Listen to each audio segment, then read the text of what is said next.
Hello friends, आज के video में डिस्कस करने जा रही हूँ रॉबर्ट फ्रॉस्ट के द्वारा लिखी गई पोयम बर्चेस को। पोयम को स्टडी करने के पहले पोइट के बारे में कुछ जानकारियाँ दे दूँ। रॉबर्ट फ्रॉस्ट का जन्म हुआ था सैन फ्रांसिस्को में 26 मार्च 1874 को। उनको पुलित्जर प्राइज़ मिला हुआ है 4 बार। ये पर्टिकुलरली ध्यान रखिएगा बेस्ट बुक ऑफ पोइट्री के लिए। Stopping by woods on a snowy evening उनकी one of the most famous lyrics है। उनकी मृत्यु हुई थी जनवरी 22, 1963 को। ये कुछ एक पर्टिकुलर बातें उनके बारे में ध्यान रखनी है। कई प्राइजेज उन्हें मिले, जिनमें पुलित्जर प्राइज़ 4 बार मिला।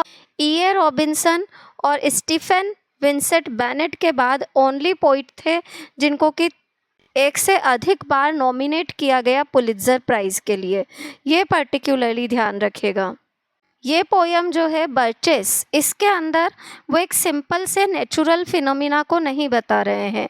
जनरली उनकी हर पोयम में यही सिद्धांत होता है कि वो एक सिंपल से नेचुरल फिनोमिना को लेते हैं, परंतु उसके पीछे जो गहरी बात होती है उसे किस तरीके से प्रकट करना है वो इसे सोच करके चलते हैं और बहुत ही प्यारे तरीके से अपनी उस गहरी बात को रखने की कोशिश करते हैं।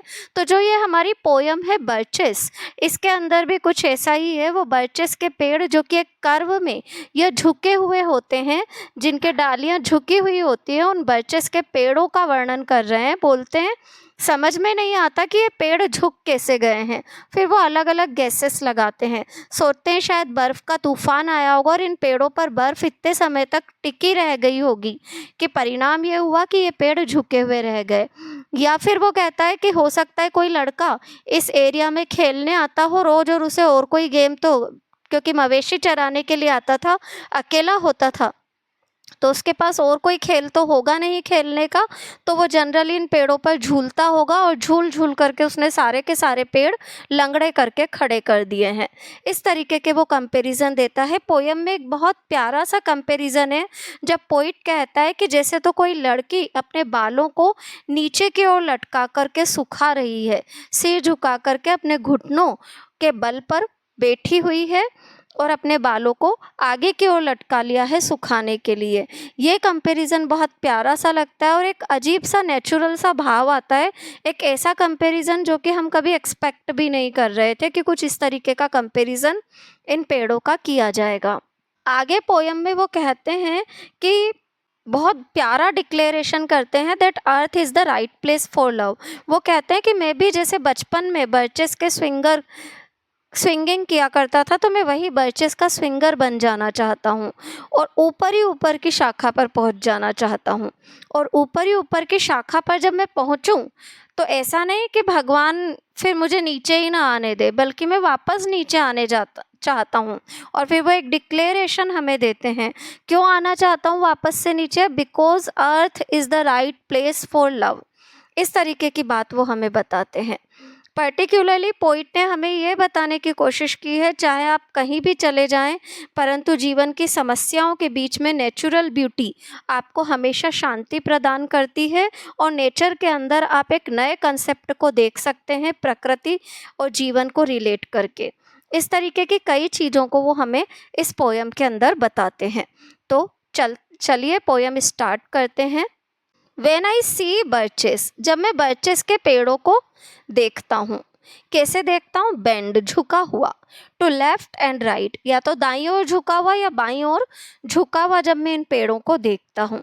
Across the line of straighter darker trees, बाकी के पेड़ क्या हैं, एकदम सीधे और घने घने पेड़ हैं, पर ये पेड़ कैसा है, झुका हुआ। तो जो सीधे खड़े हुए घने पेड़ हैं उनकी कतार के बीच में जब मैं एक बर्चेस के पेड़ को देखता हूँ झुक कर के खड़ा हुआ, स्ट्रेटर सीधे, डार्कर घने। आई लाइक टू थिंक, तो मुझे सोचना अच्छा लगता है। क्या सोचना, some boy has been swinging them, कि ज़रूर इन पर कोई लड़का झूलता होगा। स्विंगिंग यानी झूलना।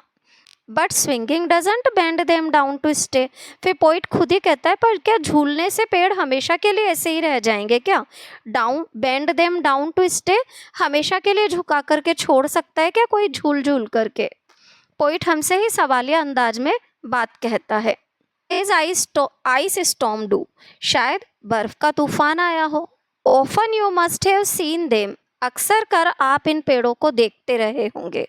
ऑफन अक्सर कर आपने इन पेड़ों को देखा भी होगा। कैसे देखा होगा? लोडेड, लदा हुआ, विद आइस, बर्फ से लदा हुआ। अ सनी विंटर मॉर्निंग, सूरज वाली जो सर्दी की सुबह होती है ना, उस सुबह को आपने अक्सर कर इन पेड़ों को लदा हुआ देखा होगा। किससे? बर्फ से। आफ्टर अ रेन, और ये कब होता है? जब बरसात आती है। After a rain they click upon themselves, तब क्या होता है?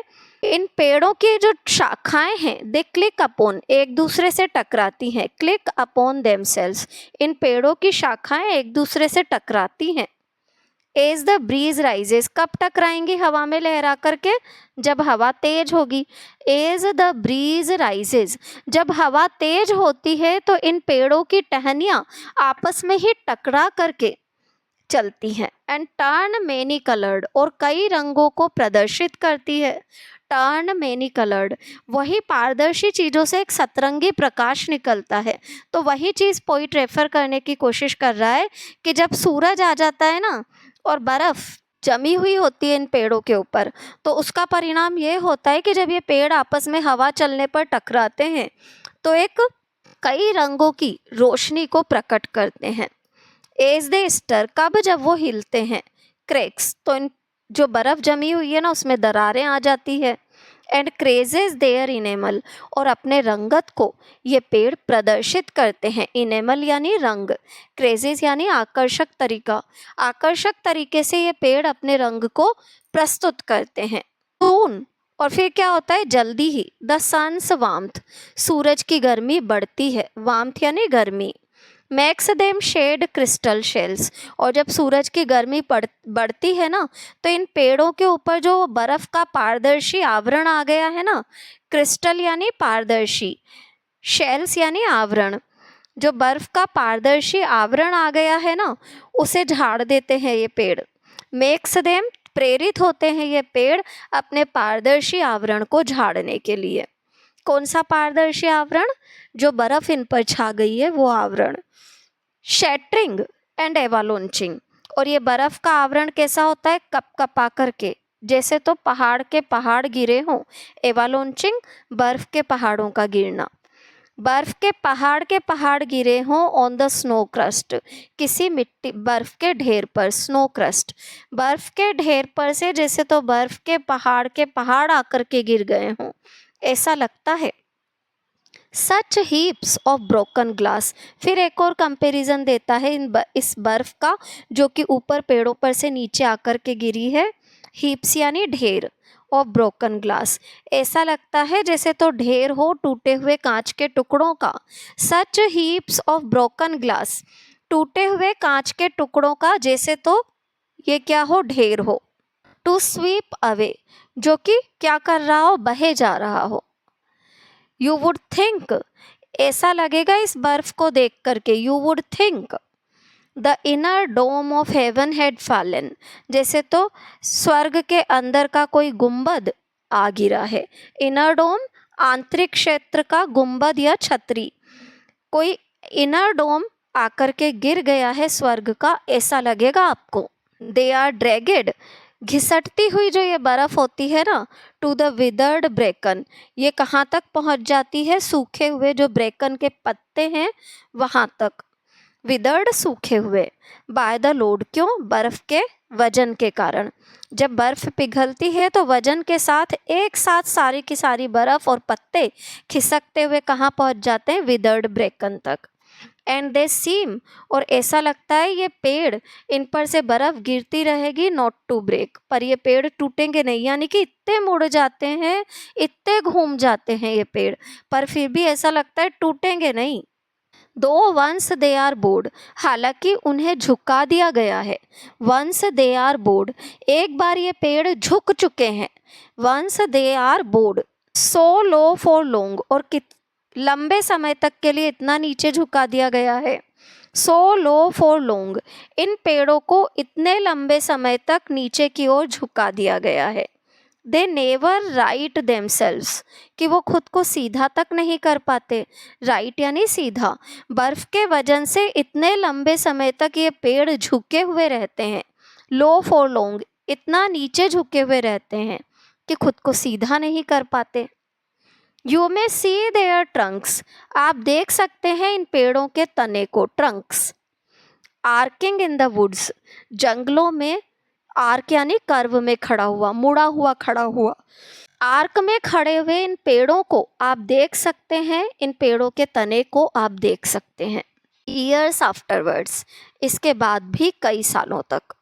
Trailing there leaves on the ground, जबकि ये पेड़ झुके हुए रहते हैं तो क्या होता है, जैसे तो इनके पत्ते भी इनके साथ साथ झुके हुए हैं, तो जैसे तो ये अपने पत्तों का पीछा करते हुए झुक गए हैं, ऐसा लगता है इन पेड़ों को देख करके। ट्रेलिंग यानी पीछा करना, लीव्स यानी पत्ते, अपने पत्तों का पीछा करते हुए जैसे तो ये पेड़ झुक गए हैं, हमें ऐसा लगता है।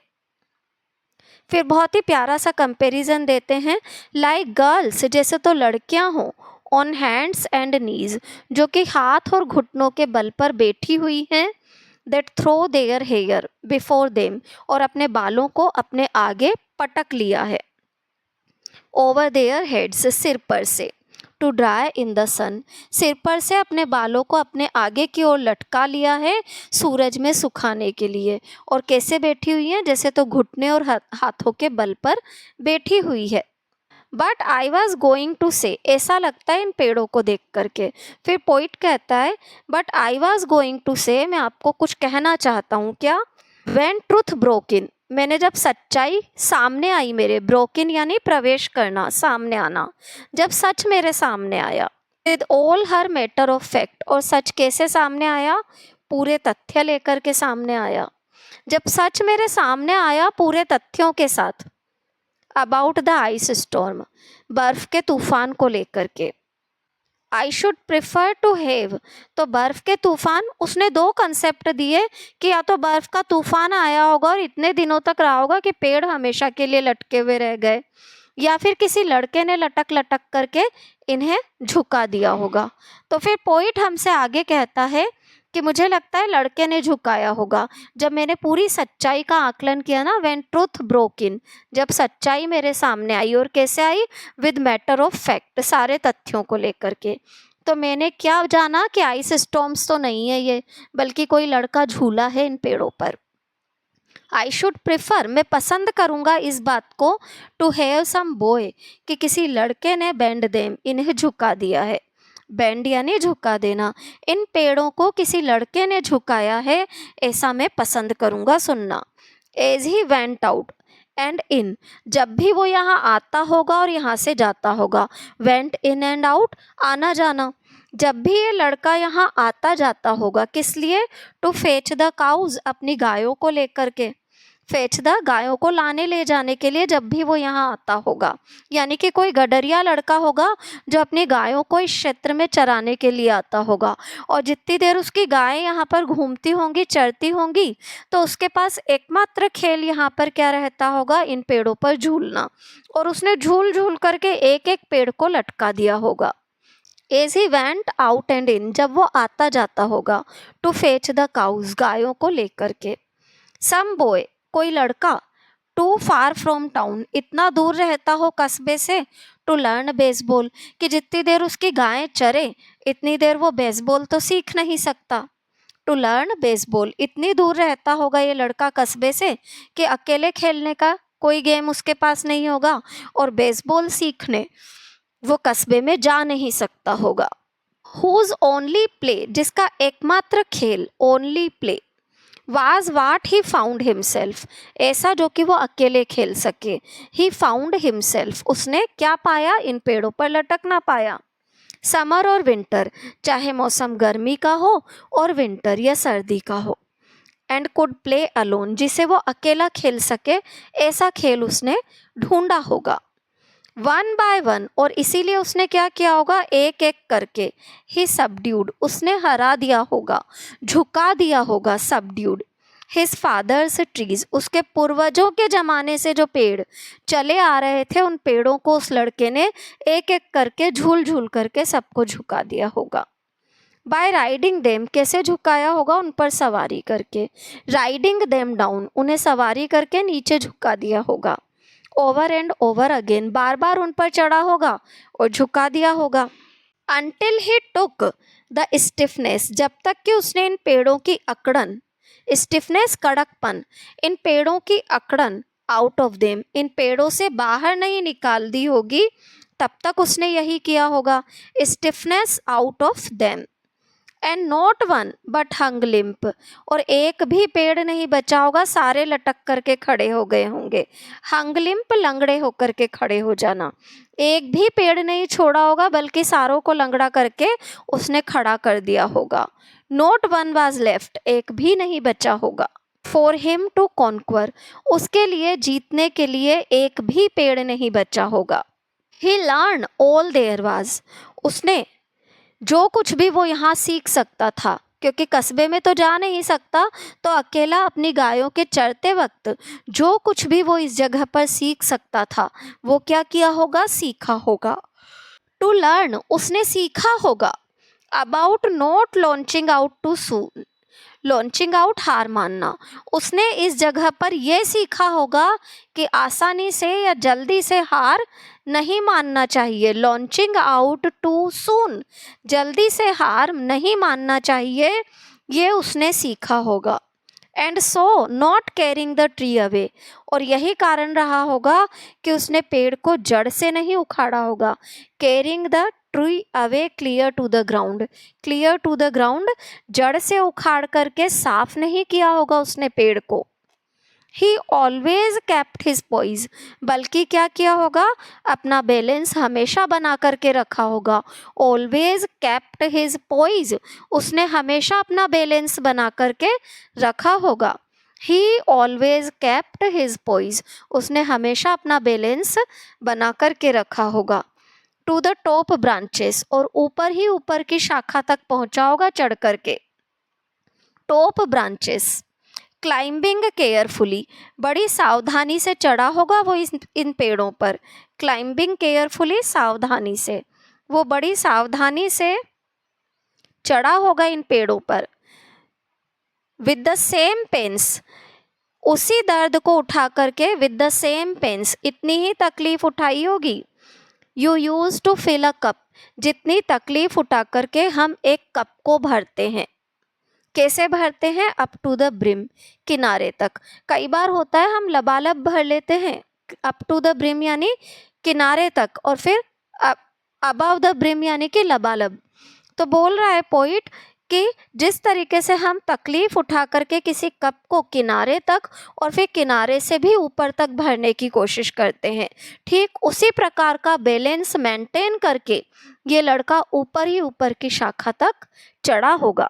देन ही फ्लंग आउटवर्ड, फिर बाहर की ओर झूल गया होगा। फ्लंग आउटवर्ड, फीट फर्स्ट, पहले उसने जब वो झूला होगा ऊपर ही ऊपर चढ़ करके, तो उसने पहले तो अपने हाथों से पकड़ करके डालियों को अपने पांव लटका दिए होंगे। Feet first. With a swish, हवा में सरसराया होगा। Swish.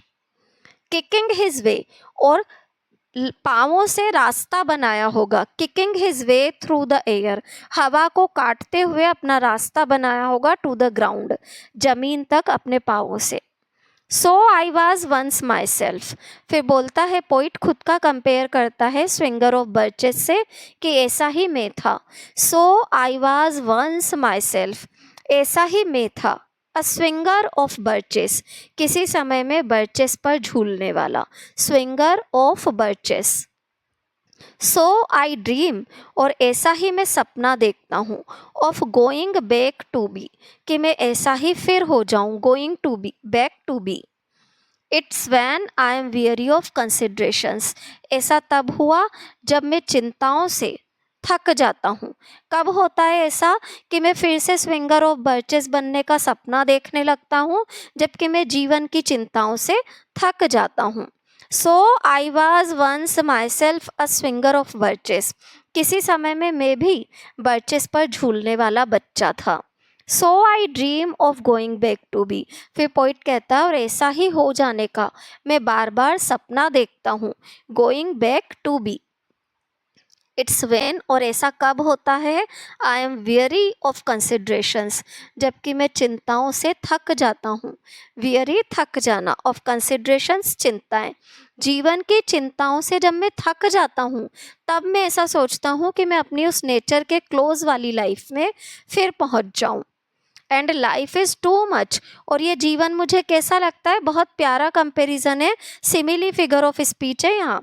Like a pathless would, ये जंगल, सॉरी ये जीवन, life is too much like a pathless would, जीवन ऐसा लगता है जैसे तो कोई रास्ता रहित जंगल हो, यानी कि रास्ता ही नहीं मिल रहा, इतना घना जंगल हो, ऐसा लगता है जीवन।